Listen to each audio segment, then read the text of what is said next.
नमस्कार, मैं हूं रविंद्र जैन और आप देख रहे हैं मुंबई मास टाइम्स। आइए देखते हैं आज की मुख्य खबर। हेलो। नमस्ते सर। नमस्ते। क्या शुभ नाम आपका? शबा अहमद बोल रहा हूँ sir, Navayuga engineering company limited से सर। देखिए, मैं मेरा टेलीफोन जो है उस स्पीकर पे रखा है ताकि मेरे साथ जो लोग बैठे हैं वे भी आपकी बातें सुनना चाहेंगे।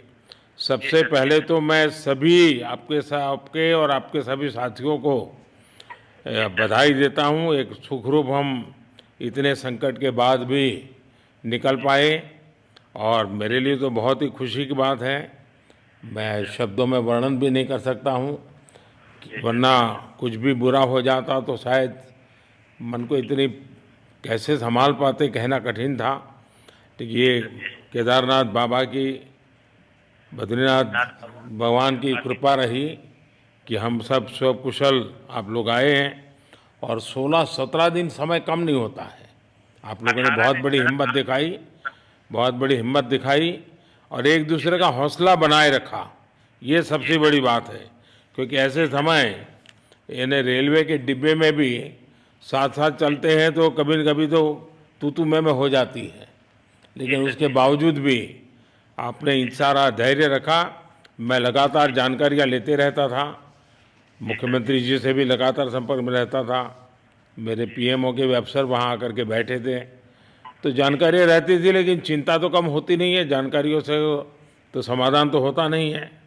लेकिन मैं सचमुच में आपके माध्यम से वहाँ जितने भी हमारे श्रमिक साथी निकल कर के आए हैं सबको और उनके परिवार का पुण्य भी काम आया है, ताकि इस संकट की घड़ी से बाहर निकल कर के आए हैं। आप कुछ करना चाहेंगे? जी सर, मैं कुछ कहना चाहूँगा सर। हाँ, बताइए। मैं कह रहा हूँ कि सर हम लोग आज का दिन लेके सर 18 दिन तक टनल में हम लोग सब फंसा था सर, लेकिन हम लोग को एक दिन भी कुछ ऐसा एहसास नहीं हुआ कि हम लोग को कुछ ऐसी कमजोरी हो रही है या कुछ ऐसा घबराहट हो रहा है। ऐसा कुछ नहीं हुआ, क्योंकि सर हम लोग 41 मेंबर्स थे सर, और सब अदर स्टेट थे सर, लेकिन ऐसी कोई बात नहीं। हम लोग सब भाई के जैसा रहते थे सर। किसी को भी कुछ हो तो हम लोग एक साथ रहते थे, कुछ भी प्रॉब्लम होने से कोई दिक्कत नहीं था। खाना आता था, खाना भी सब मिलजुल के बांट के सब एक जगह भी हम लोग खाते थे सर। और रात में खाना खाने के बाद में जितने भी हमारे आदमी थे सबको मैं बोलता था कि चलो एक बार टहलते हैं। मतलब टनल का जो हमारा लेंथ है सर 2.5 मीटर हो गया सर, ठीक है, वेस्ट का वेट 2.5 किलोमीटर हो गया सर। उसमें हम लोग टहलते थे सर। और मॉर्निंग का जब समय होता था तो हम अपने बंदों से बोलते थे कि देखिए हम लोग खा रहे हैं, पी रहे हैं, और तो हम लोग को कुछ काम है नहीं अंदर में, तो थोड़ा योगा वगैरह ये सब मॉर्निंग वॉक थोड़ा करते हैं अंदर ही में। बाहर में तो जाने का कोई ऐसा है चीज है नहीं, तो अंदर में हम लोग अपना घूमते टहलते थे। और हम सर सबसे शुक्रिया अदा करेंगे सर उत्तराखंड सरकार की सर, जिसने हमारे साथ इतना अच्छा व्यवहार किया सर। और हमारे माननीय मुख्यमंत्री धामी साहब हमसे बराबर कांटेक्ट करते थे सर, उनका भी बहुत बहुत शुक्रिया अदा करेंगे सर। वो हम लोग का बराबर हालचाल लेते थे सर, फोन करते थे। और आज भी जब हम लोग टनल से बाहर निकले तो धामी साहब ने हम लोग को गले लगाया, और बीके साहब भी थे सर, उन्होंने भी हम लोग को तहे दिल से शुक्रिया अदा किया और हम लोग को गले लगाया सर। हाँ, इस बार तो बीके सिंह भी पूरा समय वहाँ रहे और वे भी बिल्कुल डिसिप्लिन, जैसे उनकी जो सोल्जर वाली ट्रेनिंग है ना, वो पूरी ट्रेनिंग इस बार उन्होंने दिखाई। जी सर, जी सर। लेकिन मैंने सुना कि आप में से कोई योगा भी जानता था, तो योगा वगैरह भी करते थे? जी सर, वही मॉर्निंग में सर योगा वगैरह सिखाता था सर हम लोग का करना। अंदर में तो कुछ खाने पीने के अलावा और तो कुछ काम है नहीं सर जी। तो मॉर्निंग में हम लोग मॉर्निंग वॉक करते थे और योगा कुछ करते थे कि आदमी का सेहत बना रहे। आपके साथ और कौन है जो बात करेंगे? मेरे साथ है sir Gabbar Singh Negi sir, tunnel foreman है सर। हाँ, गब्बर सिंह नमस्ते। सर जय हिंद, राम राम, नमस्कार सर। नमस्कार गब्बर सिंह, जय हिंद। देखो गब्बर सिंह, मैं तुम्हें तो विशेष रूप से बधाई देता हूँ, क्योंकि मुझे डेली रिपोर्ट हमारे मुख्यमंत्री जी बताते थे कि आप दोनों ने जो लीडरशिप दी और जो टीम स्पिरिट दिखाया, मुझे तो लगता है शायद कभी किसी यूनिवर्सिटी को एक केस स्टडी तैयार करना पड़ेगा कि गब्बर सिंह नेगी गांव का व्यक्ति, उसमें वो कौन सी लीडरशिप क्वालिटी है कि इससे संकट के समय में भी अपनी पूरी टीम को संभाला। और आप तो लोकल होने के कारण आप बहुत आसानी से चीज़ें समझा भी पा रहे थे। तो मैं आपकी तरफ से सुनना चाहूँगा गब्बर। बहुत बहुत धन्यवाद सर, थैंक यू सर आप लोगों का। सर ये सब आप लोगों का आशीर्वाद था सर, आप लोगों ने हमारा हौसला बढ़ाया सर। हमारे माननीय मुख्यमंत्री पुष्कर सिंह धामी साहब हमसे बात करते थे सर, वो हमसे हमारे कॉन्ट्रैक्ट में बराबर बने रहते थे सर। और हमारी कंपनी की पूरी कंपनी की टीम लगी हुई थी सर। ये कंपनी हमारी फैमिली की जैसी थी सर। कंपनी की तरफ से भी सर कोई कमी नहीं हुई सर हमारे, उन्होंने किसी तरह कोई कसर नहीं छोड़ी, दिन रात एक किया सर। हमारी सेंट्रल गवर्नमेंट भी सर हमारे साथ में रही, उनके सारे कर्मचारी एकदम दिल से लगे रहे सर हमारे साथ में। हमारी स्टेट गवर्नमेंट भी हमारे साथ में पूरी बराबर बनी रही सर। हमारी एनडीआर की टीम, एसडीआर की टीम, उन्होंने बराबर हमारा हौसला बढ़ा के रखा सर। वो लोग तत्पर डे नाइट एक किया सर, दिन रात उन्होंने मेहनत की सर और हमारा हालचाल लेते रहे सर। इसलिए सर हमारा मतलब आप जैसे हमारे देश के प्रधानमंत्री है सर, आप जो है जब बाहर से हमारे देश के कंट्री अदर कंट्री से आप लोग खींच के इंसान को बचा के ला सकते सर, तो हम तो सर अपने घर में थे, इसलिए हमें कोई दिक्कत नहीं सर। यहाँ पे हमारे भगवान मतलब भोगनाथ बाबा जी है सर, उनके ऊपर भी सर हमको बहुत विश्वास था और उनकी कृपा भी हमारे पास और हमारे सारे दोस्तों के ऊपर बनी रही सर। और ये दोस्तों का भी बहुत बहुत मैं शुक्रिया अदा करना चाहता हूँ सर, जिन्होंने कि इस मुश्किल की घड़ी में सर एकदम आराम से रहे और हमारी हर बात सुनी है, जैसे हमने कहा उन्होंने सुना सर और हमारे बताए हुए रास्ते पे चले सर। और उन्होंने हौसला नहीं छोड़ा, हमारे साथ में रहे सर और बराबर हमारा बहुत हौसला बढ़ा के रखा सर। बहुत बहुत धन्यवाद सर, मैं ज्यादा क्या कहूँ सर। जय हिंद, जय भारत, जय उत्तराखंड सर। आपने बहुत संभाला, लेकिन मैं सबसे एक और बात भी कहना चाहूँगा, आपको शायद अंदाज नहीं होगा, आपके परिवार के सब लोग बहुत दुखी थे, स्वाभाविक थी। पूरा देश 140 करोड़ देश के लोगों को चिंता थी और सुबह शाम जो भी मिलता था तो मुझे यही पूछता था कि मोदी जी क्या खबर है, ये कब निकलेंगे, क्या होगा। सामान्य नागरिक भी मेरे से ये सवाल पहले पूछता था। और लेकिन मैंने देखा कि आपके सब परिवारजनों ने, सामान्य रूप से मैंने देखा है कि जब भी ऐसे संकट आता है तो परिवार के लोग बहुत ही गुस्सा करते हैं, परिवार के लोग बहुत ही और चिंता और बढ़ जाती है। तो आपके परिवार के जन भी सचमुच में बधाई के पात्र हैं कि उन्होंने सचमुच में संयम बरता और इस सारी प्रोसेस को सहयोग किया उन्होंने। चिंता होना बहुत स्वाभाविक है, आंसू आ जाना, दुख होना तो स्वाभाविक है। अच्छा, आप में से ऐसे कोई थे जिसको पहले कभी कोई मुसीबत झेलनी पड़ी हो काम करते करते? वैसे अंदर कोई थे जिससे कोई अनुभव काम में आए हो आपके? सर ऐसा तो नहीं था, लेकिन एक बार मैं सिक्किम में था, उस टाइम एक लैंड स्लाइड हुआ था सर, अर्थक्वेक आया था, भूकंप आया सर, उसमें हम थोड़ा बहुत फंसे हुए थे सर। मतलब काफी दिन तो उसमें काफी प्रॉब्लम आई थी सर, लेकिन ऐसे टनल के अंदर नहीं फंसे थे सर हम लोग। और यहाँ पे मेरे एक बड़े भाई साहब है सर, मेरे भाई साहब वो भी लगातार तब से हमारे साथ में रहे बाहर से, उन्होंने हमारा बहुत हौसला बुलंद किया सर। वो यहाँ पे उत्तराखंड पुलिस में ऑफिसर्स हैं सर, ऑफिसर थे सर, उनको हमारे अंदर थे क्या? नहीं सर, वो बाहर में थे, बाहर से वो हमारा हौसला बढ़ाते थे सर। नहीं, बाहर वालों तो संपर्क में मैं लगातार रहा, बाहर वालों के तो संपर्क में मैं लगातार रहा क्योंकि मुझे जानकारी रहती थी। और मैं चाहूँगा साहब मुझे बताया कि आप सभी साथ में बैठे हो, क्योंकि मेरा पहला आग्रह था कि वहाँ सारी एम्बुलेंस वैन खड़ी रहे और सबको पहले एक बार हॉस्पिटलाइज किया जाए। लेकिन मुझे तुरंत डॉक्टरों ने बताया कि भाई इन लोगों की तबीयत इतनी बढ़िया है, ये लोग इतनी मस्ती से अंदर रहे हैं और इतनी हिम्मत है कि फिर मेडिकली तो कोई प्रॉब्लम ही नहीं है। तो मैंने कहा फिर ठीक है, मैं रात को ही बात कर लेता हूँ सबसे। नमस्कार सर। नमस्ते जी।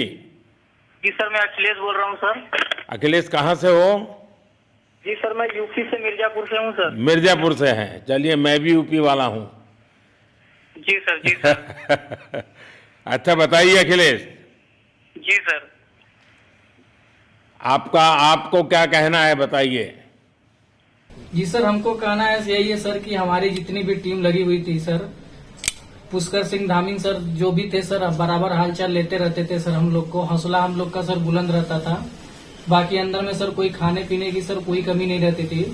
बाकी सर एसडीआरएफ, एनडीआरएफ और हमारे कंपनी वाले सर दिन रात लगे हुए थे ना सर। तो उन लोगों को सर मैं तहे दिल से शुक्रिया अदा करता हूँ कि हम लोग को सर सेफ निकाले। और हम लोग जिस तरह से निकले सर, हम लोग को सबसे ज्यादा खुशी है सर, उससे ज्यादा भी सर बाहर वालों को खुशी है सर। वो लोग भी सर दिन रात मेहनत किए हुए हैं सर। इसलिए मैं सर सबको पूरे देश को खुशी है, अखिलेश, पूरे देश को और दुनिया में भी, क्योंकि मेरी अभी एक G20 समिट थी, तो दुनिया के नेता भी उत्तराखंड की घटना को लेकर के चिंता अपनी व्यक्त करते थे। तो सारी दुनिया को चिंता होती है किसी भी ऐसे घटना में, तो सारा हिंदुस्तान आपके साथ था और आप लोगों ने, लेकिन अंदर आपको दिन रात का तो पता चलता नहीं होगा जब तक वो छेद नहीं हुआ। हाँ सर, हम लोग का मोबाइल वगैरह तो पर सर हम बचा के रखते थे, टाइम देखने के लिए ऑन करते थे। बाकी सर उसके बाद कंपनी वालों ने सर हम लोग को सर मोबाइल वगैरह, चार्जर वगैरह हम लोग का प्रोवाइड करवा दिए, तो सर अच्छा सर फील होने लगा, फिर टाइम वगैरह का पता चलता था, फिर हम लोग सर थोड़ा मनोरंजन भी करने लगते, फिर थोड़ा मन हम लोग का हल्का होता था सर। बाकी घबराहट वगैरह किसी को हुआ नहीं सर, किसी को प्रॉब्लम नहीं हुआ सर। 48 मेंबर जो है ना सर, टोटल सेफ हैं सर। नहीं, मुझे जब वो पहली बार छेद कर करके चीजें भेजना शुरू किया तो मुझे लगा कि अब हम संभाल पाएंगे, क्योंकि तब तक मुझे चिंता थी, क्योंकि इसमें सबसे बड़ा जब सूर्य का प्रकाश नहीं मिलता है तो स्थिति बिगड़ना शुरू हो जाती है। वही सर है ना सर। बाकी सर सभी टीमों ने सर बहुत अच्छा कार्य किया सर, जितने भी गवर्नमेंट से लेके सर आपका उत्तराखंड सरकार से सर पुष्कर अखिलेश निकलने के बाद परिवार से बात हुई क्या? जी सर, फैमिली वालों से बात हुई थी सर। हाँ, क्या कह रहे हैं? फैमिली वाले बोल रहे थे सर अच्छा है, जो भी हुआ अच्छा हुआ। आप में से कोई साथी था, उसका भाई तो कह रहा था 2-3 दिन पहले कि बस मैं तो ये निकलते उसको घर ले जाऊंगा, अब मुझे यहाँ काम करने नहीं दे रहा है। जी सर, वो तो है सर, मतलब अब भाई भी है सर वहाँ पे। हाँ जी सर। जी सर, नमस्कार सर, मैं सोनू कुमार साहब बोल रहा हूँ सर। हाँ, सोनू कुमार जी बताइए, कहाँ से हैं आप? मैं सर बिहार से हूँ सर। कहाँ से? बिहार में छपरा जिला से हूँ सर। छपरा से हैं, अच्छा। ये बताइए। बहुत बहुत धन्यवाद सर। यहाँ के जितने भी लोग हैं, जितने भी यहाँ पे जितने भी कार्यकर्ता है हमारे कंपनी से लेके, जितने NDRF SDRF जो भी है सर, हमें हर वक्त हर समय सहायता प्रदान की गई। ऐसे है कि सर जब हम लोगों का मन उबने लगा, हम लोग को लगा कि ऐसा कि हम लोग यहाँ पे बहुत बोर फीलिंग कर रहे हैं, तो हमारे घर से भी इन्होंने ऐसी सुविधा की कि हम उनसे बात कर सके, जिससे हमारा मन हल्का रहता था सर। नहीं, लेकिन फिर भी भाई ये बहुत चिंता का समय था, आप लोगों ने अच्छा अपने आप को संभाला, और क्योंकि ये बहुत पता नहीं कुछ बुरा हो जाता तो पता नहीं हम तो क्या कर सकते थे। यानी अंदर इतनी चिंता होती थी सबको, पूरे देश में चिंता होती थी, लेकिन आप लोगों ने जो हिम्मत बनाई है वो आने वाले दिनों में भी देश के कई नागरिकों को ये प्रेरणा देगी कि भाई संकट के समय हमने ऐसा क्या करना चाहिए, ये जरा अंदाज तो आएगा सबको। जी सर, हम लोग एक साथ एक परिवार की तरह रहते थे। बाकी हमारे जितने भी सीनियर मेंबर्स थे, कुछ मनोरंजन के लिए, कुछ हम लोग के हौसला अफजाई किए। बाकी सब लोग हम लोग एक परिवार की तरह सर रहे, एकजुट रहे, एक साथ खाना खाए, एक साथ हर सुख दुख में सर हम लोग मतलब साथ रहे सर। जब हमारे NDRF के जवान जब अंदर घुसे तो हमारी जान में जान आई, हमने ईश्वर का धन्यवाद किया। बाकी जितने भी लोग वहाँ पे हैं, खासकर हमारे पुष्कर सिंह धामी जो हमारे इस उत्तराखंड सरकार के मुख्यमंत्री हैं सर, उनका तहे दिल से हम सब धन्यवाद करते हैं कि इस मुश्किल की घड़ी में सारे उत्तराखंड के लोग, सारे देश हमारे साथ खड़ा था सर। देखिए, आपके परिवार की तपस्या भी काम में आई है, परमात्मा के आशीर्वाद भी काम में आए हैं, और 140 करोड़ देशवासियों की दुआ भी काम में आई है, और कुल मिलाकर के सब इस संकट से निकल कर के बाहर आए हैं। तो मेरी आप सबको बहुत शुभकामनाएं। मैंने मुख्यमंत्री जी को कहा है कि आगे अगर आप घर न जाना चाहते हैं, कोई व्यवस्था करनी है, तो क्योंकि मैं मेडिकल चेकअप पहले चाहता था कि कोई तकलीफ ना हो, लेकिन अब मुझे डॉक्टरों ने बताया कि साहब और सभी 41 के 41 लोग तबीयत उनकी अच्छी है, कोई प्रॉब्लम नहीं है। तो आगे जैसा ही आपकी टीम चाहेगी वैसी सारी व्यवस्थाएं हमारे मुख्यमंत्री जी चिंता कर रहे हैं। तो मेरी आप सबको बहुत शुभकामनाएं हैं, और आपके परिवार को भी मेरी तरफ से बहुत बहुत बधाई देना, और आप लोग स्वस्थ रहें, और इसी प्रकार एक टीम बना करके हिम्मत के साथ आगे हम बढ़ते रहें, और आप भी देश के लिए एक प्रेरणा बनते रहें। यही एक मेरी हमेशा प्रार्थना रहेगी, और कभी मिलने का मौका मिलेगा तो ज़रूर याद करूंगा। लेकिन मैं तो आज वैसे मुझे आज इतना, आप लोग इतने दिनों के बाद इतना समय आपका लेना नहीं चाहिए था, लेकिन मैं अपने उमंग को रोक नहीं पाया, इसलिए मैं सोचा भले थोड़ी रात देर हो गई है लेकिन मैं आपसे बात करूं, क्योंकि मैं मेडिकल चेकअप के पहले बात करना नहीं चाहता था और मैं कल तक इंतजार नहीं कर सकता था, तो मैंने सोचा चलो रात को ही बात कर लूं आपसे। जी सर, जय हिंद सर। जय हिंद भैया, सबको बहुत बहुत शुभकामनाएं। बहुत बहुत शुभकामनाएं सर। जय हिंद सर। बहुत बहुत धन्यवाद भैया। हाँ जी। जय भारत। भारत माता की जय सर। भारत माता की भारत माता की जय। भारत माता की जय। भारत माता की जय। भारत माता की जय। बस आपके जो नारे हैं ना, देश सुन करके आज बहुत ही प्रभावित हो जाएगा। जी सर, थैंक यू सर। बहुत बहुत शुभकामनाएं। Thank you.